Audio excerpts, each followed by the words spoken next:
My name is Mark Price Perry, and welcome to Business Driven PMO. When it comes to PMO setup and management, I have a set of convictions that's different from what I see advocated and practiced within the industry. And today, I'm here to share with you one of those convictions, and that is PMO Goals. In my opinion, the project management community has a misguided view on PMO goals. Many advocate that the purpose and goal of the PMO is to standardize the project management methodology to be used within the organization. Others advocate that PMOs should have goals, one for each knowledge area of the project management body of knowledge. And then there are those that suggest PMOs shouldn't have goals at all, because goals result in short-term thinking and actions instead of strategic thinking and actions. Well, I could go on, but suffice it to say, I could not disagree more with these perspectives on PMO goals. To start, I disagree with the premise that the purpose and thus goal of the PMO is to standardize project management methodology throughout the enterprise. Methodology is a component of a strategy that seeks to arrive at an outcome of some kind. But until itself, the methodology is not the goal of the organization. It's not the purpose of the organization. Can you imagine a head of sales, a vice president of sales, telling his boss or others in the organization that the purpose of the sales operation, the organization, is to develop, maintain, and standardize and improve the sales management process? I don't think so. The purpose is likely to achieve a specific outcome and specific measurements. In a business-driven PMO, the purpose of the PMO is to best address the project-related business issues and opportunities of the leadership team for whom the PMO was created and exists to serve.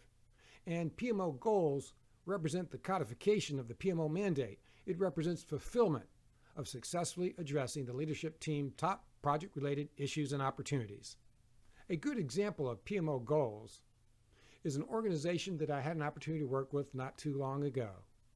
The PMO manager worked with his leadership team to facilitate an effort to determine, for the current report period, exactly what the leadership team wanted the PMO to take on, by way of top project issues and opportunities, and by way of specific goals and objectives for the PMO to achieve and to be held to account. Now let me give you a little bit of the background of the organization. This organization had a business management system that was developed in the 1980s, a legacy system, and it had not been enhanced in over 10 years. Maintenance was very spotty at best. And now they were going to replace that legacy system with a new cloud-based suite of tools. Would you be surprised if I told you that none of the people involved in the development of this legacy system back in the 1980s were at the company today? And there were significant technical skills, business analyst skills, as well as skills in complex project and program management that the company needed for this kind of effort, but that they didn't have.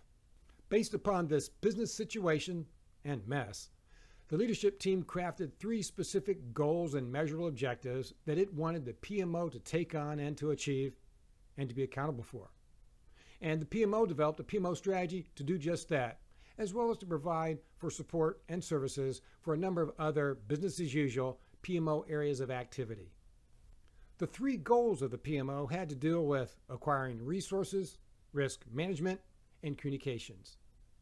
And for each of those goals, measurable objectives, how much by when, were put in place by the leadership team that served as satisfaction of those business goals. Now the point is, those 3 goals aren't going to be the same 3 goals for any organization, and they're not going to be the same 3 goals for this organization on into the future. But for right now, that's exactly what they wanted the PMO to take on and how they wanted the PMO to be held to account. PMO goals and measurable objectives for the current report period. In discussions with the leadership team, I complimented them on the work that they had done as a team. Rarely do I see PMO goals and objectives so neatly laid out, so aligned to exactly what the leadership team wants their PMO to take on.